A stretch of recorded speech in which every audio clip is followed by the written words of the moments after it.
Sekali milih anggota DPRD, sekali milih, ya sudah. DPRD itulah yang milih gubernur, milih bupati. Presiden Prabowo Subianto kembali mengemukakan gagasan visionernya dalam upaya memperbaiki sistem politik di Indonesia, meskipun ia menyadari bahwa ide ini berpotensi memunculkan persepsi negatif dari masyarakat atau lawan politik yang mengaitkannya dengan era Orde Baru. Dalam perayaan HUT ke-60 Partai Golkar yang diadakan di Sentul, Bogor, Jawa Barat, pada Kamis, 12 Desember 2024, Presiden menyampaikan kekhawatirannya terhadap mahalnya biaya yang dihabiskan dalam penyelenggaraan pemilihan kepala daerah, Pilkada. Ia menggarisbawahi bahwa puluhan triliun rupiah dikeluarkan hanya dalam hitungan hari untuk proses yang seringkali menyisakan perpecahan dan ketegangan di masyarakat. Dengan gaya retorikanya yang lugas namun penuh empati, ia mengajak seluruh elemen politik untuk duduk bersama mencari solusi. Ketua Umum Partai Golkar, salah satu partai besar, tadi menyampaikan perlu ada pemikiran untuk memperbaiki sistem partai politik. Apalagi di sini ada Mbak Puan, Ketua DPR RI, kawan-kawan dari PDIP, serta rekan-rekan partai lainnya. Mari kita berpikir, apakah sistem yang kita jalani ini sudah benar? Berapa puluh triliun habis dalam 1 hingga 2 hari, dari uang negara maupun dari kantong pribadi para calon kepala daerah. Ini uang yang seharusnya bisa digunakan untuk sesuatu yang lebih bermanfaat, ungkap Prabowo dengan nada serius. Presiden Prabowo kemudian menyoroti sistem pemilihan kepala daerah di negara-negara tetangga seperti Malaysia, Singapura, dan India. Dalam sistem mereka, pemilihan kepala daerah dilakukan oleh anggota legislatif daerah, DPRD. Sistem ini, menurut Prabowo, lebih efisien karena mampu memangkas biaya besar yang biasanya dikeluarkan untuk kampanye dan logistik pilkada. Saya melihat tetangga-tetangga kita sangat efisien. Di Malaysia, Singapura, India, mereka sekali memilih anggota legislatif, DPRD itu yang kemudian memilih gubernur atau bupati. Tidak perlu lagi menghabiskan dana besar untuk pilkada langsung. Dengan sistem seperti itu, kita bisa menggunakan uang rakyat untuk sesuatu yang lebih produktif, memperbaiki sekolah, membangun irigasi, bahkan memberi makan anak-anak kita yang masih kekurangan gizi, lanjutnya. Namun, pemerintah juga harus menghadapi tantangan dalam mengelola persepsi publik bahwa penghapusan pilkada langsung mungkin dianggap mengurangi demokrasi. Untuk itu, langkah komunikasi strategis perlu dilakukan, termasuk memberikan edukasi kepada masyarakat tentang bagaimana sistem baru dapat menjaga keterwakilan dan transparansi, sekaligus menawarkan solusi modern seperti e-voting yang mempertahankan esensi demokrasi partisipatif.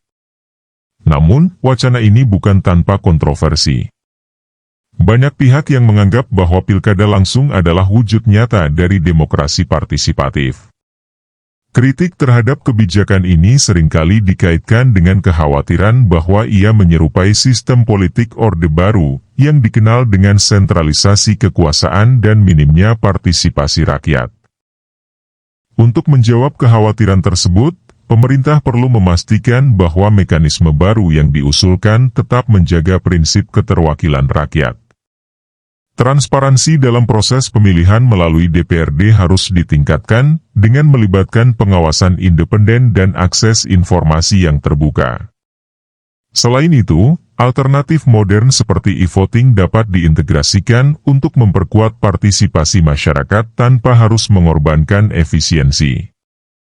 Menghilangkannya mungkin akan menimbulkan kesan bahwa hak rakyat untuk memilih langsung pemimpin mereka telah direduksi. Untuk menjembatani dilema ini, perlu ada gagasan baru yang menggabungkan efisiensi dan keterlibatan publik. Solusi, sistem politik berbasis e-voting.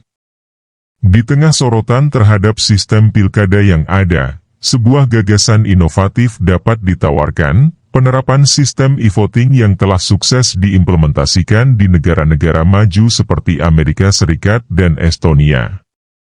Dengan menggunakan teknologi canggih, proses pemilihan dapat dilakukan secara digital, mengurangi biaya logistik dan menciptakan transparansi yang lebih baik. Sistem ini akan menggantikan metode manual yang selama ini dikenal lamban, mahal, dan rentan terhadap manipulasi. E-voting tidak hanya menjamin efisiensi biaya, tetapi juga mengurangi risiko kecurangan. Sistem ini dapat dirancang dengan fitur keamanan tinggi seperti enkripsi data, autentikasi biometrik, dan audit trail yang dapat dilacak. Dengan e-voting, masyarakat dapat memilih pemimpin mereka melalui perangkat elektronik, baik itu di tempat pemungutan suara atau dari rumah, dengan tetap menjaga kerahasiaan dan keabsahan suara. Penerapan e-voting juga dapat meningkatkan partisipasi publik. Banyak warga yang sebelumnya enggan mengikuti pilkada karena alasan geografis atau logistik kini dapat berpartisipasi dengan mudah. Selain itu, e-voting memungkinkan hasil pemilihan diketahui dengan cepat, sehingga mengurangi potensi konflik yang sering muncul akibat keterlambatan penghitungan suara. Tantangan dan langkah implementasi. Tentu saja, penerapan e-voting memerlukan persiapan matang. Infrastruktur digital harus ditingkatkan secara signifikan, terutama di daerah-daerah terpencil. Pemerintah juga harus memastikan literasi digital masyarakat meningkat agar mereka dapat menggunakan sistem ini dengan baik. Di samping itu, regulasi yang ketat harus dibuat untuk melindungi sistem dari ancaman keamanan siber. Langkah pertama adalah melakukan uji coba pada skala kecil, misalnya dalam pemilihan kepala desa atau organisasi masyarakat. Setelah itu, evaluasi dilakukan untuk menyempurnakan sistem sebelum diterapkan secara nasional. Pemerintah juga perlu menggandeng lembaga independen dan ahli teknologi untuk memastikan bahwa sistem ini transparan dan dapat dipercaya.